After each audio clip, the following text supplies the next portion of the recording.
Nous bénissons le Seigneur. Que Dieu vous bénisse pour la parole de Dieu. Deux choses importantes. Deux choses importantes dans la vie d'un homme.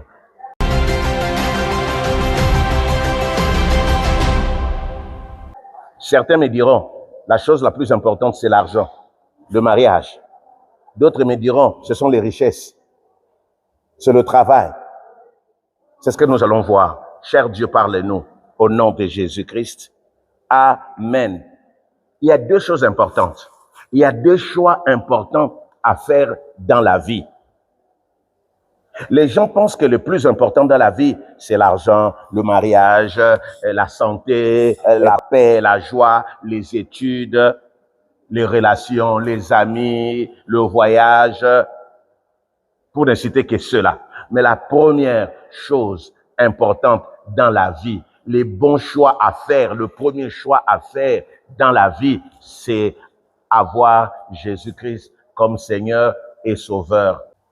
Recevoir Jésus-Christ comme Seigneur et Sauveur, le choix du Seigneur. Écoutez ce que la Bible dit.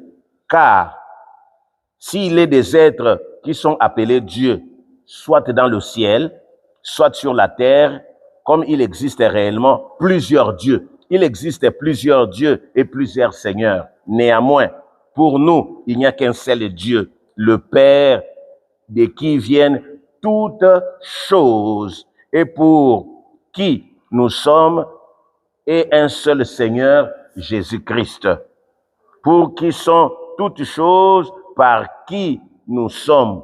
1 Corinthiens, chapitre 8, versets 5 à 6. La première chose importante dans la vie, la chose la plus importante, c'est le choix du Seigneur. C'est vrai, il y a plusieurs seigneurs, il y a plusieurs dieux. Chaque coin a son Dieu, chaque tribu, chaque région, chaque province. Mais ici, je parle du Dieu créateur. Je parle de Jésus-Christ. Avoir Jésus-Christ, c'est la chose la plus importante. Il n'y a de salut en aucun autre nom. Sous le ciel, sous la terre, il n'y a aucun autre nom qui a été donné parmi les hommes par lesquels nous devions être sauvés. Jésus. Acte chapitre 4, verset 12. Donc, Dieu a envoyé Jésus-Christ pour me sauver du péché. C'est-à-dire, avoir Jésus-Christ, c'est avoir tout. Quand vous avez Jésus, Jésus-Christ égale richesse. Jésus, c'est la paix. Jésus, c'est la joie. Jésus, c'est la réussite. Jésus, ce sont les études bien faites. Donc, quand quelqu'un dit la première chose, c'est études, non. Jésus-Christ englobe tout. Donc, le premier choix à faire dans la vie, c'est Jésus-Christ. C'est lui qui est le chemin. C'est lui qui est la vérité. C'est lui qui est la vie. Il nous donne une nouvelle vie. Il nous donne même une vie après la mort, la vie éternelle. Une vie après l'enlèvement, la vie éternelle. Donc, le premier choix, c'est le choix du Seigneur, le choix de Jésus. Choisir Jésus-Christ comme son unique Seigneur et Sauveur. Deuxième choix à faire dans la vie, la chose la plus importante. D'autres vont me dire, mais oui, j'ai déjà accepté Jésus-Christ comme Seigneur et Sauveur. Donc, la deuxième chose, c'est avoir l'argent. La deuxième chose, c'est avoir, je ne sais pas, des richesses, la voiture, les biens, la paix. Non, le deuxième choix, le plus important, la chose la plus importante, c'est le choix du conjoint. Écoutez ce que la Bible dit dans Proverbe chapitre 6 au verset 24. Ils te préserveront de la femme corrompue, de la langue doucereuse de l'étrangère. Donc, le choix du conjoint est important. Mieux vaut être seul dans la vie que d'être mal accompagné. Une personne qui fait un mauvais choix du conjoint, va payer très cher. Pour te délivrer de la femme étrangère, de l'étrangère qui emploie des paroles doucereuses, il faut prendre une bonne femme. Une bonne femme, c'est cette aide-là, c'est cette conseillère-là qui va t'aider à devenir grand. Donc, quelqu'un qui fait un bon choix. Écoutez ce que Ecclésiaste 7, verset 26 dit. « J'ai trouvé plus amer que la mort, la femme dont le cœur est un piège. » Quand on fait un mauvais choix du conjoint ou de la conjointe, c'est déjà un piège, c'est déjà la mort. J'ai trouvé plus amer que la mort, la femme dont le cœur est un piège. Je peux dire l'homme dont le cœur est un piège, est un filet dont les mains sont des liens. Celui qui est agréable à Dieu qui échappe, mais le pécheur est pris par elle. C'est-à-dire qu'il n'y a que les pécheurs qui font les mauvais choix. On ne peut pas choisir la femme n'importe où. Hein. La femme vient de Dieu. La femme, on la trouve près de la source d'eau. La source, c'est Jésus-Christ.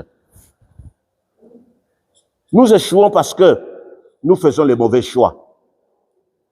Nous choisissons nos conjoints par notre gré, par notre propre volonté. Nous mettons Jésus-Christ à côté. Nous choisissons seuls. Et c'est ce qui est mauvais. Un bon choix nous donne la première place. Un bon choix amène l'honneur. Un bon choix change les choses.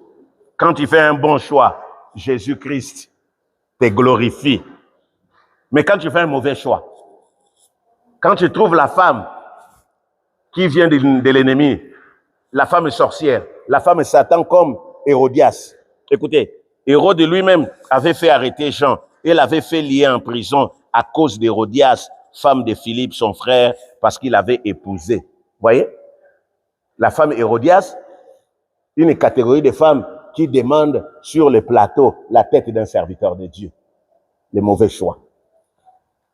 L'erreur que nous commettons en choisissant les femmes parce qu'elles sont belles. Non, ce n'est pas mauvais de choisir une belle femme. Mais si c'est une Jézabel, vous allez payer cher. Le mauvais choix nous amène à pleurer. C'est une erreur monumentale de choisir la femme seule, de choisir son homme seul. C'est pour pleurer. Écoutez ce que la Bible dit. À ceux qui sont déjà mariés, s'il vous plaît, Dieu nous dit, hein, à ceux qui sont mariés, il n'y a que la repentance. Mais nous qui ne sommes pas mariés, nous devons faire un bon choix. Il y avait un monsieur qui avait sa bonne femme. La femme était tellement bonne. Vous connaissez l'histoire de 1 Samuel 25. Le monsieur là, méchant comme son nom. Il est comme son nom. Est-ce que quelqu'un peut me donner le nom de ce monsieur-là?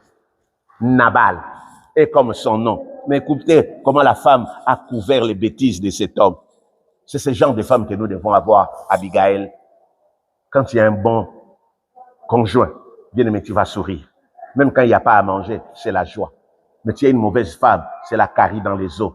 Un mauvais conjoint, même si tu es ministre, tu vas passer ton temps à pleurer. Même si tu es le roi, tu vas passer ton temps à te lamenter, à t'apitoyer. Voilà pourquoi il y a des gens qui ont étudié avec des grands diplômes, mais parce qu'ils ont fait des mauvais choix. Aujourd'hui, ils passent leur vie entre les deux hôpitaux, entre les pharmacies, les deux pharmacies, parce qu'ils doivent prendre des comprimés pour dormir, parce qu'à côté, il y a une très mauvaise femme. Nabal a insulté David, mais quand la femme a appris cela, elle est allée se jeter à ses pieds. Elle dit, à moi la faute, mon Seigneur, permets à ta servante de parler à tes oreilles, écoute les paroles de ta servante, que mon Seigneur ne prenne pas garde à ces méchants hommes, à Nabal, car il est comme son nom. Nabal est son nom. Il y a chez lui de la folie. Et moi, ta servante, je n'ai pas vu le gens que mon Seigneur a envoyés. Vous voyez, quand vous lisez l'histoire de 1 Samuel 25 jusqu'au verset 1 Samuel 25, 22 à 27, vous allez comprendre. Célibataire, toi qui n'es pas encore marié, associe-toi à Jésus-Christ pour faire un bon choix. Toi qui es déjà marié, va chez Jésus pour la restauration. Mais je m'adresse aux jeunes qui n'ont pas encore fait les choix. Les deux choix à faire, même avant les diplômes, c'est d'abord Jésus. Avoir Jésus-Christ, c'est le meilleur choix. C'est le choix le plus important. Et puis, le choix du conjoint. Il faut pas se hâter. Il faut pas se précipiter pour épouser n'importe quelle femme. C'est pas parce qu'elle est gentille. C'est pas parce que tu l'as trouvée à l'église. Même à l'église, il y a des femmes et des démons. Mais quand le Seigneur te donne une femme, cette femme qui vient de lui, tu passeras ta vie à rire, à sourire. Tu seras heureux toute ta vie, même s'il n'y a pas à manger, tu seras toujours dans la joie. Que le Seigneur vous bénisse. Nous allons prier. Nous allons prier.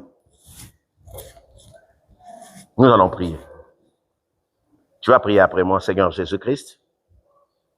Me voici au-devant de toi. Je reconnais que j'avais choisi l'argent, j'avais choisi les richesses, j'avais choisi les biens, les diplômes. C'est pas mauvais, oh Dieu. Mais aujourd'hui, je comprends que le meilleur choix à faire, c'est accepter Jésus-Christ, c'est marcher la main dans la main avec Christ. Seigneur, aide-moi à faire ce choix. Seigneur, moi qui ne suis pas encore marié, j'ai pris Aide-moi à faire un bon choix. Le conjoint qui vient de toi, la femme, l'épouse qui vient de toi, c'est cette personne qui va m'aider à atteindre ma destinée, ma percée, à vivre un avenir heureux, joyeux. Merci Dieu pour ces deux choix. Merci Éternel. Je sais que nous avons besoin d'argent, nous avons besoin de la paix. Mais avec ces deux choses, avec Jésus, la paix est assurée. Avec la femme qui vient de toi, la paix est assurée. Avec Jésus, il y a la joie. Avec le conjoint qu'il faut, il y a la joie. Avec Jésus, il y a l'argent. Avec cette femme vertueuse, elle va amener l'argent. Merci Seigneur pour ces deux choix. Au nom de Jésus. Amen. Que le Seigneur vous bénisse. Soyez bénis. Amen. Amen.